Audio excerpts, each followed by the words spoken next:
What's up, ladies and gentlemen? Welcome to the Good, the Bad and the Stupid. It's Thursday the 10th of December and baby, it's cold outside. It's freezing. I tell you what, I really need some fucking gloves to wear inside the house. I don't know about on the outside. It's cold all the way through. It's miserable. I need an office. I need a studio. I need fucking more than what I've got. That's what I need. But I need. I'm thinking of getting some fingerless gloves like step-toe, so I can walk up. So it's either that or put the heating on. It's step-toe, fingerless gloves, double socks. It's cold. They're cold snap this one. They've got it right. I tell you what, they always get that right when it's going to be fucking freezing cold. They always get that right. When it's going to be warm, they usually get it wrong. And when it's going to rain, they usually get it wrong.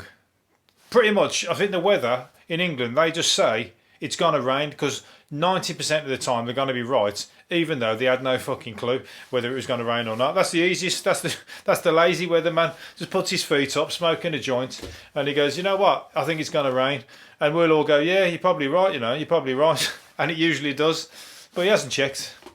That's the English weather. Where Spain gets 325 or more days of guaranteed days of sunshine, we get the same in rain. But we're green and they're brown, so what are you going to do? You take it. We got all the countryside. They've got all the sand and the desert. Right. Anyway, speaking of, this has got any reference to that at all. So I thought I was going to lead on somewhere then, but I'm not, because the first thing I'm going to talk about is treasure chests. I love treasure. Treasure is one of my favourite things, after aliens, of course. Treasure has been found in a shipwreck has been found in the Baltic Sea of a Nazi. You say Nazi, I say Nazi.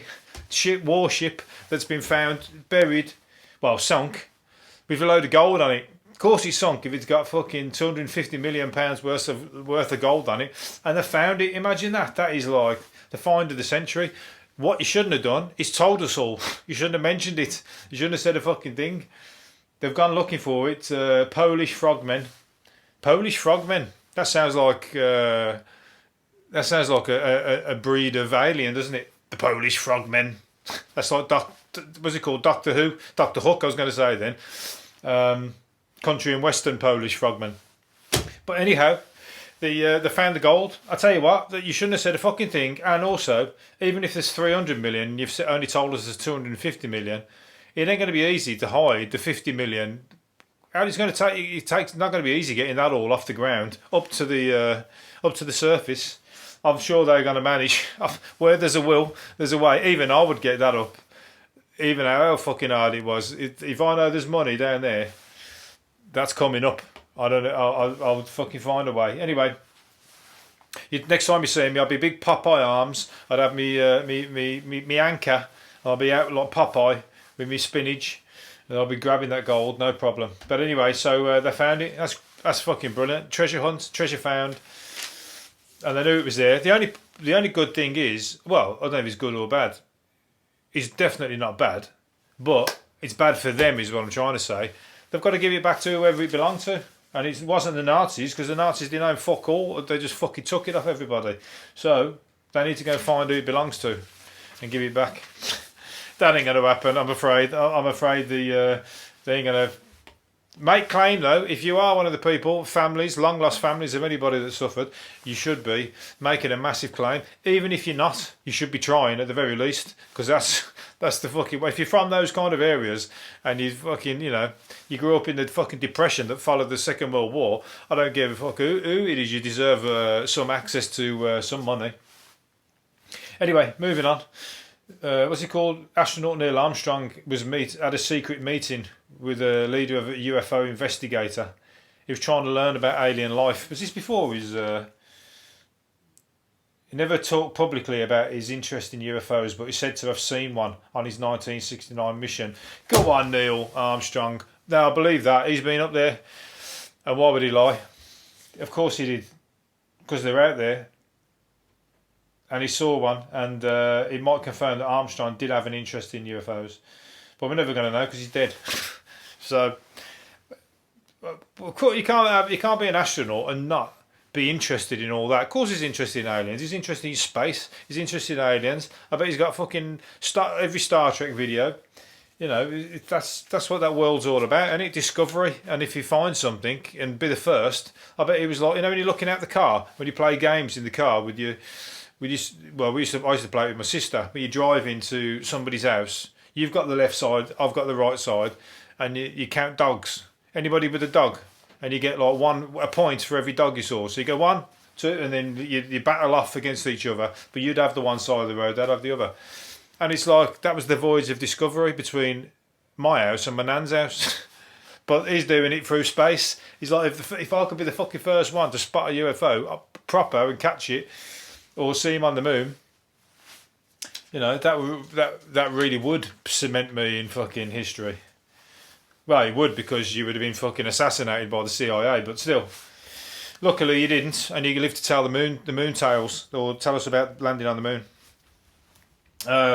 What else we got? Cornish pasties. Greg's has opened the second Cornish pasty store. Greg's has opened a second Cornwall store, sparking backlash from pasty fans. They're mad at them Cornish. They think they're like they're in their own country. They want to be separate from England, and they're down there. They're mad about Cornish pasties, and they'll scrap. They'll beat you up over a Cornish pasty, over trying to copy it or anything like that. And it's like witch hunt. They're probably walking through the streets with things on fire and everything. You know what I mean? Whoever the manager is of that Greg shop, I bet he's like going to be carted off and burnt at the stake over burnt at the steak bake from Greg's because of his Cornish pasty shelf in the shop. They ain't going to have it. They ain't going to stand for it. The windows are going to be put through. I bet you. All over a fucking pasty. They're mental. You know what? Because there's fuck all else to do down there, apart from surf and moan about Cornish pasties. I'm joking. It's a beautiful place, but there's fuck all to do down there. Anyway, I'm joking. You're from Cornwall. If you're my only Cornish listener, I'm only joking. I'm not joking. I am joking. I'm not joking. Anyway, let's move on to the father who had the bloke who had a public sex session with a woman at on the train station, who said he was rubbing cream on her sores. That's what he was doing. He's been sent to jail weeks after she walked free from court. The other woman on a pavement has been jailed. How long did he get? 11 weeks. He got sent to 11 weeks for having sex in public. I'll tell you what, it ain't worth it. The sex definitely weren't worth it. Did you see the fucking woman he was having sex with? They were passing a bottle of Frosty Jack cider between them. Believe me, that sex session was 100% not worth it at all. It wasn't worth the fucking bottle of Frosty Jack cider. But he's gone to prison for 11 weeks for it. But he did look a bit of a down and out, so maybe that's 11 weeks with his feet up as far as he's concerned. He's probably buzzing. Right, EastEnders actor John Altman. Remember Nasty Nick? Nasty Nick, all right, Ma. He's all right, Ma. He used to turn up all the time out in the blue. He's just turned up out of the blue again, and he's been writing songs, and he wants Robbie Williams to sing one. He's written songs over the past 20 years, and he reckons one could be a hit for Robbie Williams. Don't be silly. Don't ever sell yourself short, Nasty Nick. You want to bring and sing that yourself. You can't write songs and not sing them yourself. You've got to, well, you could give them to somebody who's going to make you a lot of money, of course, but at least come out, if you're writing songs, you've got to come out and sing some yourself. Everyone will get on board with that. I'd buzz off that. I don't like anybody in EastEnders apart from Nasty Nick. Nasty Nick was the character that, it was fucking brilliant. And if he come out and sang a song, I'm telling you, I would enjoy it, even if it was a pile of shit, and he would be a pile of shit. It could surprise me, but I would like to see it, and I'd be right on board with it. So come on, Nick, John Altman, don't disappoint me. You've turned up after all these years. I've missed you, and now you come back, and now you're telling me that you're going to hide behind the scenes and let somebody else sing your songs. No, that ain't on. On the other flip side of that coin, Dusty Springfield was so broke in the 70s. She used to enter broke, and she was famous because she used to enter Dusty Springfield impersonation contests. So she's going into a contest impersonating herself to try and make some money, and she'd lose. she would lose the competition to somebody else who wasn't Dusty Springfield. How fucking crazy is that? Somebody was a better impersonator of you than you. Well, she basically used to play, and somebody's going to play a film about her, a film about her in a life story. But that's just sad. That's sad, but it's weird, and like, it's a good little fact. But it's sad for her because same with anybody. A lot of people, all the greats, they're fucking. Everybody's cursed to become a great. You have to have some kind of curse. You look at fucking James Brown, he was mental. You look at Tina Turner, she had a fucking bad life. Look at good and bad life, but a bad life with a fucking husband with the fists. And who was the other one? Marvin Gaye, he was fucking shot dead. Sam Cooke, he was fucking shot dead, wasn't he? Or he was killed by somebody. Fucking, it's endless. Curtis Mayfield fucking died on stage. Then something landed on his head. Everybody, all the fucking greats, it's like all of a sudden you set a time bomb off against yourself. As soon as you start getting fucking popular, everything shit goes wrong on the outside. Everyone thinks it's brilliant for you while they're watching you. Anyway, so you lot all think I've got this road. You think this podcast is that great? He must be fucking living the high life. I ain't living the high life. When I turn this off, it's back to the shit. Shit, that's the only reason I do it. I do it to fucking give the facade. So this is me being an impersonator of me, and I'm the only one to do it. I'm the only one who wants to do it. I'm the only one in the competition. So I'm joking. I'm great, really. Anyway, last one I'm going to do. Drug seizures in England have rocketed by 20% over the past 12 months. Just hey, teacher, leave our drugs alone. It's fucking lockdown. Give people fucking something to do while they're indoors.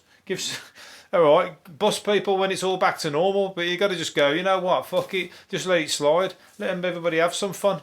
That's what's keeping people going. They're stuck indoors, you know what I mean? You're climbing the walls if they're drug addicts. They need their shit. So, you know, the police, they're fucking taking it and they're busting it and going home and doing their bit. They're having a fucking few tokes and a few little smokes and whatever, sniffs and whatever else. Believe me. How do I know that? But they are, and you mark my words. But you're busting everybody else who's trying to get through the lockdown. So it ain't on, I'm afraid. Do you want us to fucking take this vaccine and get out there and about? Then give us our drugs, give us our daily bread. Leave us alone for a little while, especially till after Christmas anyway, and New Year. I'm gonna leave it there. So I'll do another one tomorrow. See you later. Bye.